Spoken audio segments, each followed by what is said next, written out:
Vous avez une carte de crédit dans le compte à trésor public. Vous continuez à faire la fonction ici là. Yango yo, nous porté plainte, nous déposé plainte dans la cour de cassation contre les utilisateurs et les cartes ou en news. Même ceux qui ont dans la fonction.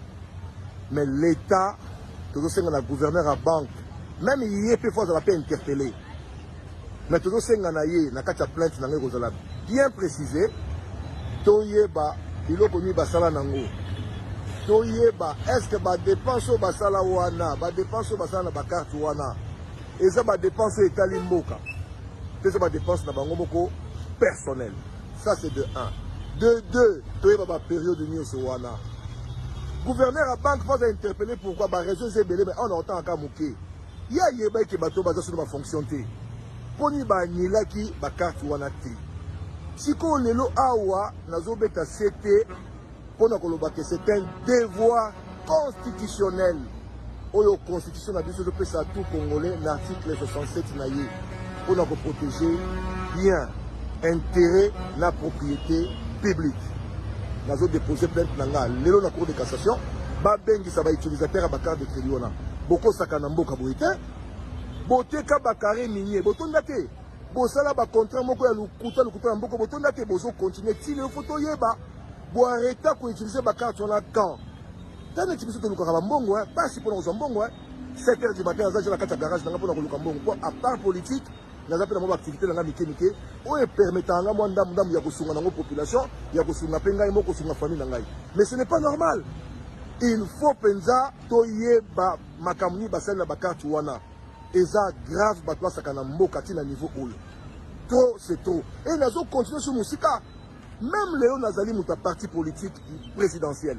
Mais toujours c'est la peine à bateau le bazan à pouvoir. Oh tout ça na pouvoir. Oh bazan à pouvoir ba éviter ba erreur wana ya passé parce que tokolande la pe bango ngai kutu atoza mutu ya pouvoir, atoza mutu nini so sali mabe na ko dénoncer yango. Nazaka na PPRD je l'ai fait, j'ai dénoncé banda kwa muzitu awa nyonso bomona. Donc makambo faut aider à mboka. Na tant toujours aider mboka, to aider le chef de l'État, to aider ba congolais nyonso. Babi tout maison en ST so senga ba moyen mais il y a de ceux là qui utilisent frauduleusement ba carte à l'État, ba zole ba mbongo à l'État. Mais non, c'est malheureux. Il faut tout le monde après na déposer plainte dans la cour de cassation, to yeba vérité na makata makambo wana. Même gouverneur à banque centrale peut faire interpeller parce qu'azali complice na makambo. Merci beaucoup. Vous avez une carte de crédit dans le compte à trésor public. Vous continuez à faire la fonction ici là.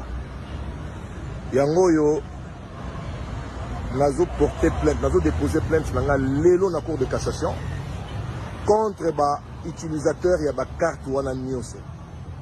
Même ceux qui ont dans la fonction. Mais l'État, tout le gouverneur à banque, même il y a peu fois la paix interpellé. Mais tout le monde a plainte bien précisé. Toyeba, il a connu basala nango. Toyeba, est-ce que ba dépense basala wana, ba dépense basala na carte wana. Et ça ba dépense etali mboka. C'est ça ba dépense na bango moko personnel. Ça c'est de 1. De 2, toyeba ba période de news wana. Gouverneur à banque va interpeller pourquoi ba réseau zébélé mais on entend encore mouké. Ya yeba ki bato baza sur ma fonction té. Poni ba nilaki ba carte wana té. Si on lelo awa nazobeta CT pour que c'est un devoir constitutionnel. Oyo constitution na biso de ça tout congolais l'article 67 naïe pour protéger bien intérêt la propriété publique. Nazo déposer plainte nanga lelo na cour de cassation ba bengi ça va utilisateur ba carte de crédit wana. Boko sakana mboka boite. Bote ka bakare minier botonda te. Bosala ba contrat moko ya lukuta mboko botonda te bozo continuer ti le photo yeba. Bo arrêter ko utiliser ba carte wana quand. Tane ti biso to luka ba mbongo pas si pour nous mbongo 7h du matin za la carte garage nanga pour luka mbongo à part politique naza pe na mo activité nanga mike o e permettant nga mo ndam ya kosunga nango population ya kosunga penga mo kosunga famille nangai.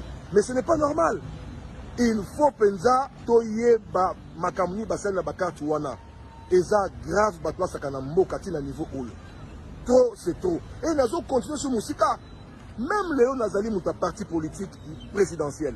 mais toujours c'est la peine à bateau le bas na pouvoir oh tout ça na pouvoir oh bas na pouvoir ba éviter ba erreur wana ya passé parce que tokolandela pe bango ngai kutu atoza mutu ya pouvoir atoza mutu nini so sali mabe na ko dénoncer yango nazaka na PPRD je l'ai fait j'ai dénoncé banda kwa muzitu awa nyonso bomona donc makambo photo aider na mboka na tant toujours aider mboka toko aider pe chef de l'état toko aider ba congolais nyonso babi tu maison na est so senga ba moyen mais il y a des ceux là qui utilisent frauduleusement ba carte à l'état bazole ba mbongo à l'état mais non c'est malheureux il faut tout le monde clair nazo déposer plainte dans la cour de cassation toye ba vérité na makati makambo wana même gouverneur à banque centrale peut faire ça interpeller parce qu'azali complice na makambo.